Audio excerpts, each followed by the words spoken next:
దుష్టుల ఆలోచన చెప్పిన నడవకు, పాపుల మార్గం నిలవద్దు అన్నారు. దుష్టుల ఆలోచన చెప్పిన ఎవరు నిలుస్తారు? పాపుల మార్గంలో ఎవరు నడుస్తున్నారంటే ఈరోజు క్రైస్తవులుగా బ్రతికేవారు, ఈరోజు నామకార్థ క్రైస్తవులు.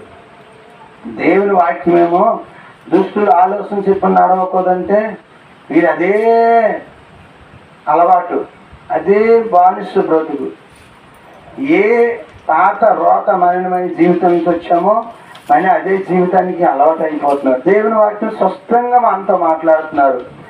దుష్టుల ఆలోచన చెప్పు నడవకు, పాపుల మార్గం నిలవకు, అపహాస్యాలు కూర్చుని చోటకు కూర్చోవద్దంటే మళ్ళీ అదే అపహాసం జీవితాలతో స్నేహాలు చేయడం. ఎవరయ్యా అంటే వీళ్ళు నామకార్థ క్రైస్తవుగా బ్రతికేవారు. దేవుని వాక్యం చాలా స్పష్టంగా మనతో మాట్లాడుతుంది.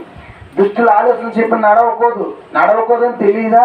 జ్ఞానం లేదా? చర్చికి వస్తున్నాడు కదా, దేవుని సేవకుడు చెప్పిన మాట వింటున్నాడు కదా, మరి ఎందుకు వీడు దుష్టుల ఆలోచనతో నడుస్తున్నాడయ్యా అంటే ఇంక దేవుని ఆత్మ సంబంధంగా బ్రతకలేకపోతున్నాడు కాబట్టి, దేవుని ఔనక్షాన్ని కోల్పోయాడు కాబట్టి, దేవుని చిత్తానుసారంగా నడవలేకపోతున్నాడు కాబట్టి, దుస్తులతో సాంగత్యం చేస్తున్నాడు కాబట్టి దేవుని కోసం అర్థం అవ్వలేదు. మరి ఎందుకు మందిరానికి వస్తున్నాడు అంటే అందరిలాగా వస్తాడు, అందరిలాగా వెళ్ళిపోతాడు. ఆదివారం ఒక ఆనవాయితీ, ఎందుకంటే చర్చికి రావాలా. కటిమారు రోజులు ఎలా బ్రతికినా పర్లేదు, కానీ ఆదివారం ఒక రోజు మాత్రం చర్చికి వెళ్ళాలని ఒక అలవాటు ఉంటే ఏం మారుతుంది? బ్రతుకు మారుతుందా? జీవితం మారుతుందా? ఏం మారిందని మందిరాన్ని రావడానికి వచ్చాడు. మన వాక్యం విన్నాడు, వాక్యం ప్రకారం జీవిస్తాడా? జీవించడు. అదే బ్రతుకు, అదే జీవితం. పాపుల మార్గం నిలవద్దని యేసుప్రభువు వారు చదివిస్తున్నాడు, కానీ పాపుల మార్గంలో జీవిస్తున్నాడు. దేవుడి మందిరానికి ఎందుకు రావాలా?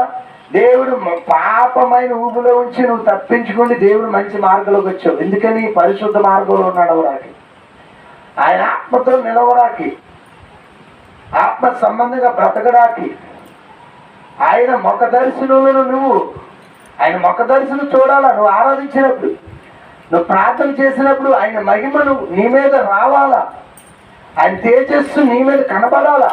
అలా కనబడుతుందా? ఈరోజు ఎలా జీవిస్తున్నావు నా ప్రియ సహోదరి, నా ప్రియ సహోదరుడా? దేవుడి కోసం ఎంతవరకు పరిమితంగా నీ జీవితం జీవిస్తున్నావు?